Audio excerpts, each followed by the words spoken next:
Ethan will go second, and Anya will go the third. All right, I think we can just start now. Hello everyone, welcome to Oak Cliff Performance Seminar. Today is May 14th.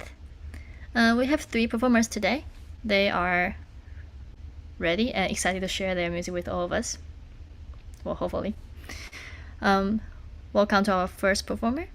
Please announce your name and the piece you're going to play. Hi, my name is Phoebe. I'm going to be playing Luminary. Ta-da.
Oh yeah, my teacher changed the last 2 measures differently. Did you play the version that she changed? Yeah. Okay, that's fine. Like it seems like it's like added like 1 line. Yeah. It's like 1 line without the right hand one amplifier, and then this. That's fine. That's cool. All right. Well, round of applause to Phoebe. This is really good. Really good. Are you going to play this weekend? No. Oh. Well, is this for any event? Just curious. I don't know. Hmm? I'm just playing it, and then if I go to honors, then I go to honors. But I can't do it this weekend because I'm busy. Well, that's fine. Well, for honors, we do need you guys to memorize the piece in order to get honors badge. But that's fine. We can talk about like how to make it better in the second half of class. But in general, it's very smooth, and it's just waiting for you to memorize them, and then I think you can get honors next time once you memorize. Is that almost memorized? Do you think? I memorize it all, but I just need to make it more smooth. It's like not so secure yet. Okay, that's fine. That's fine. Okay, let's move on for now. Right, next performer, please announce your name and the piece you're going to play. My name is Ethan, and I'll be playing Howl's Moving Castle.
start? Like for the measure? You can go from here 30. Yes. It's fine.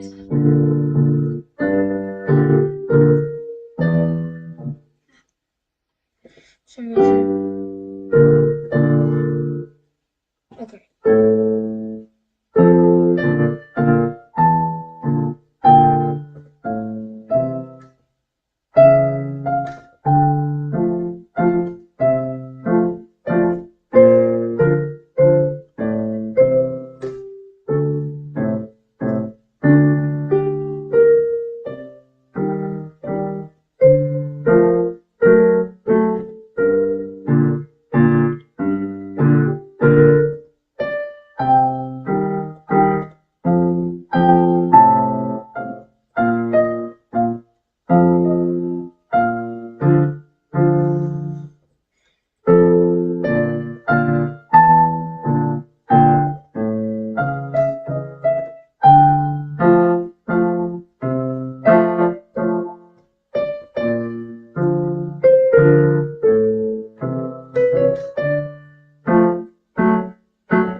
All right, round of applause to Mr. Ethan.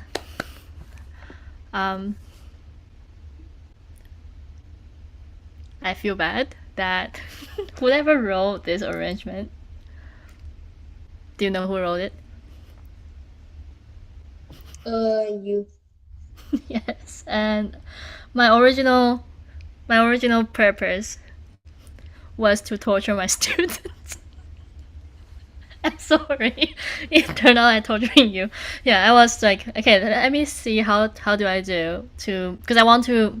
It was for one of my old students. She is growing up, but like before when she tried to learn this piece, I was like, okay, how do I do to make her life a little bit harder, so she can actually practice those chords in the left hand, and that's how I wrote those in the not super easy to, I guess, like get used to. Yeah, they have like a lot of sharps, weird sharps, and all the weird like stretches. Yeah, but it's kind of like if you can actually master them, then you get to the next level for your technique. Yeah, that was my original purpose. I'm sorry that maybe you feel like a little bit weird to play. Hopefully you still enjoy the arrangement. But in general, I think it sounds really nice. It's very hard to do. I don't know about other people, but the left hand starting from here is not fun. It's like you can see like originally is okay. So these two, just a five finger, and then now suddenly expand to octave, back to five finger again, and then this is seventh, this is sixth, back to five finger. It's just like some random ones, and also the flats and sharps are sometimes it doesn't have like a very consistent pattern. Yes, we do have this exactly the same thing later on, but it's like right hand is different and all that. So congrats learning this arrangement. We can talk about how to make it better in the second half. Now let's move on to our third performer. Please announce your name and the piece you're going to play. My name is Anya, and I'll be playing the first page of Waltz in A minor by Chopin, and no repeats.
Bye. Applause for Miss Anya. In general, is a very good first draft. It's not a very easy piece because left hand has, even though left hand looks very consistent, like have like okay lower note plus the chords, they have the big jumps, and you're trying to get used to that the range, the physical movement for that. Well, we'll come to our second half of class. Let's go back to Phoebe's piece. 1 second. Have you thought about adding the dynamics yet? Or were you actually trying to do the dynamics? No. Oh. Maybe start thinking about it? I know he says like, okay, forte and then crescendo and then nothing. That means we give like Miss Yulia give you enough freedom to think about what to do. I had never actually heard the original song before. Was it like a pop song? Or like a video game music? No. I just found it online. It's like a random? Yeah. Okay, something I don't want to say. Okay, so I don't know the original song how it sounds like, but what I can assume in the beginning is a little more like expressive, trying to express like there are some like darker chords here. Starting from here, 1, 2, 3, 4. So the beginning the first 4 bars is like an introduction. So I think your teacher wants you to have a very confident sound throughout these 4 bars. Sure. Starting from here is more like okay, this is a body, it's like a main thing comes in. After 4 bars is exactly the same thing. Right, exactly the same thing. Right hand is exactly the same. Left hand is exactly the same for the next 4 bars. Actually, 3 times. 3 times. We have 3 times exactly the same. If you do 4 bars a group, we have 3 same groups over and over again. It's very unlikely we do the same thing, like same volume for the same group or same pattern over and over again. Imagine like, I don't know, well, not imagine, like my mom, when she tried to ask me to go, like, dinner is ready, she'll be like, all right, time for dinner, for the first time. The second time, if I, play my games or whatever, or play my piano, I think it's better for this in this situation. I play my piano, I didn't hear her. The second time she said will not be the same as the first time. She probably will say something like, time for the dinner. Please be ready. If I still ignore her for some reason, I think she will be, like, based on how much I know her, she will be so mad. And then, like, yelling at me. Like, time for dinner right now, what are you doing? So same thing for here. Obviously I don't want you to make it angry, like sound angry and angrier. But what I mean is each time maybe you can do louder and louder, or you can do crescendo to whatever forte again, and the second time drop a little bit, and third time you crescendo again. Can we actually experiment a little bit? So let's try first time. We can just go straight from major 5. First time, these 5, 6, 7, 8, we do forte. When you get to this part, we drop to mezzo piano for 4 bars, and then we do mezzo forte and crescendo again. Can we just try one time for major 5? I think I start like this. I don't know. There's a crescendo here, so I don't know. You can also crescendo to like suddenly drop after the crescendo.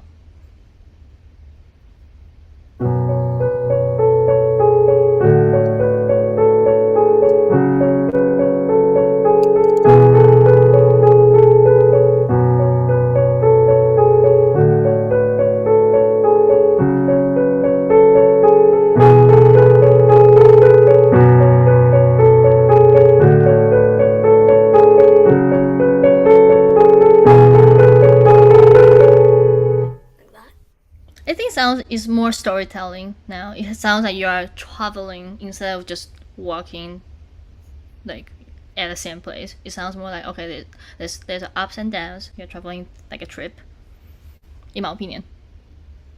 I don't know what this song actually about. To me, it sounds like it can be some type of game, and then you are the character is walking, and then trying like a Zelda. Well, not as quirky as Zelda's music, but it can be that. I don't know. You can have your own story too. I just don't know what exactly this song's about. Okay, so start adding dynamics. I think it will make this piece sounds really nice and well structured. The only thing I need you to do is actually annotate your dynamics. Whatever you decided to do, as long as it makes sense, and then approved by Miss Yulia, you should write it down. Or come up with your own version first, and then see if she likes it. All right, let's move on to Mr. Ethan. All right. I really like the beginning. Again, I did not write down any dynamics here because part of it I wanted to train my students to write down on their own, like whatever that works better. Second point was I was lazy, so I didn't want to put things down. What's the most challenging part when you learn this piece? I'm curious. I think at the end it's like playing no, like at the last second to last 2 and 3 measures, because you play something different than the last piece. You mean this part? No, the second to last line. Second to last one. Oh, here. Yeah. Yeah, because before we don't have it. Before it was just simple, like okay, either half note or quarter note, and here it's got something fancier, and then it's a different coordination right there. Even though it's just adding a couple notes. Okay, I agree. What about left hand? How do you actually manage your left hand so well? I know there's a couple of parts that you probably got a little frustrated because whatever you have a little errors, but in general, I think overall you did a left hand job very good. How did you actually be able to get at this point, like your left hand? I don't know. I just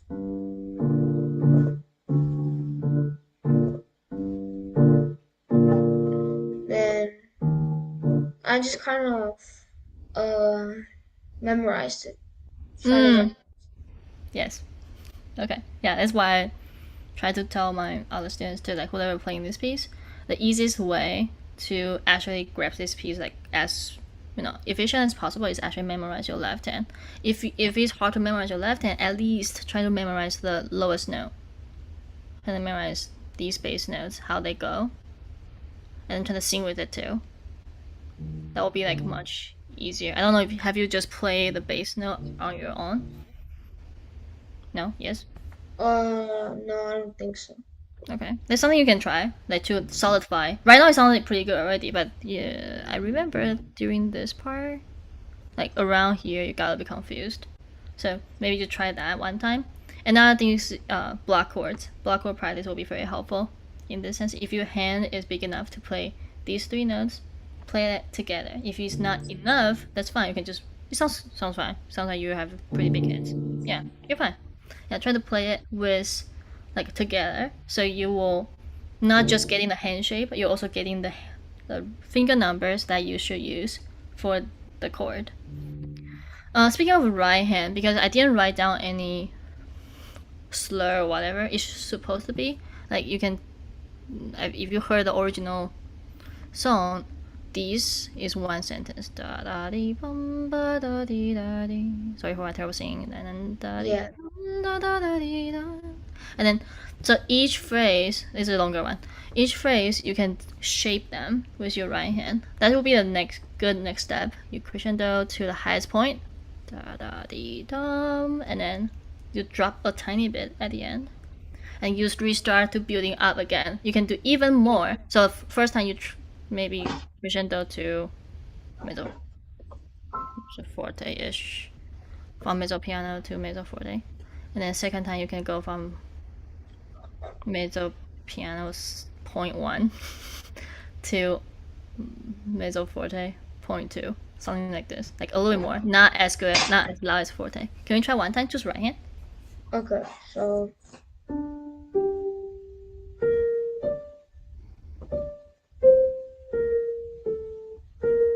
Like diminuendo is really good, and that next one even more, crescendo more. Nice. Wow, that was very good. Okay, now the third time, even more.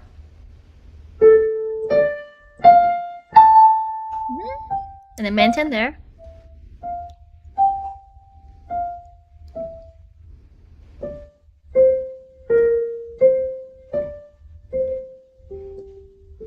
Yes.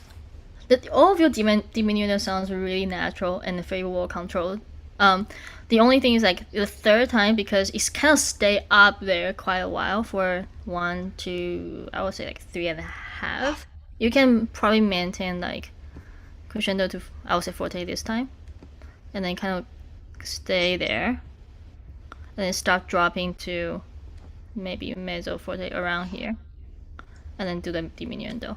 yeah. So instead of diminuendo it right away, we can maintain this tension there with your left hand. I think will be very nice. Okay, so same thing, adding your dynamics. Try to solidify your left hand by like memorizing or playing the bass note only, the bass note, like bass note. Yeah. Then I think you will be able to, like, I don't know your goal for this piece. Like, are you going to perform in any events or like? I think I'm performing this weekend. Okay, great. So you have a couple days to just solidify. All right, let's move on to Miss Anya's piece. Very similar left hand treatment actually, but obviously like not as good as Chopin. Chopin is like up there. What's the how? Can you tell me how you practice the left hand? Because it has such a big jump, and I know they are annoying. I mean, I kind of like just practice the transitions between them, like hand separate for some time, and then soon I kind of got it. Do you mean the transition between these two only? Like these two? No, actually, I think I just practiced the left hand overall, like separate. Oh, okay. I would say try one time, like if you want to make it super solid. Right now sounds pretty good. It sounds good, but if you, I don't know if you feel like super comfortable yet. It sounds like when you add right hand, if you think about this, like if you want to polish, then your right hand gonna do some phrasing, right? Some phrasing, and then you maybe you will have pedal. I don't know. Like every teacher has a different opinion about pedal. But let's say if you need to add pedal, and you need to add balance, like left hand to be softer. All of that, when you get into the polish stage, you don't want to worry about your left hand. So you don't want to make your left hand super solid. Like you can just close your eyes and play it. So the way to do it to make your left hand super good is you just play the first two notes in the bar for, let's just say, A bars as one section. You only play the first two notes and you don't play the third one. You don't play the third one for now. Like da bum and then da. That's the first version. The second version will be a little bit opposite. We just practice the transition between bars. So just this chord to here, just this chord to here, just this chord to here, just this chord to the next one. And then you combine them together, and then you combine, like, practice your left hand only. Okay, that's the first two practice I will suggest. The third practice tool I found out is pretty efficient and effective for 90% of people. I call it ninja practice, or some people say it's like a freeze practice. It's like you, after you play the first note, you're playing maybe like this tempo 1, 2, 3, but you actually move your left hand to the very next chord immediately, like way before you had to be there, and then stay there and don't play, and then you play when the beats come. So it's kind of like if I write it down like 1 yen and 2. Okay. So instead of play this A on 1 and then you arrive this chord around here, no, you arrive this chord here. So like 1 E and then you play the chord on 2. You get what I'm saying? So you move very quick, very fast, regardless the tempo, regardless the speed, and then you stay there and you play. Same thing from here to here. You move way earlier, you have to play that note, and you freeze, and then you play a note. I call it like a ninja because you move like a ninja very quick from one space to the next space, and you stay there.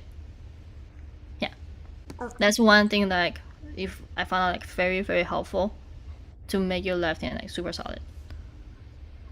The last tool I want to suggest before we wrap up is eyes closed.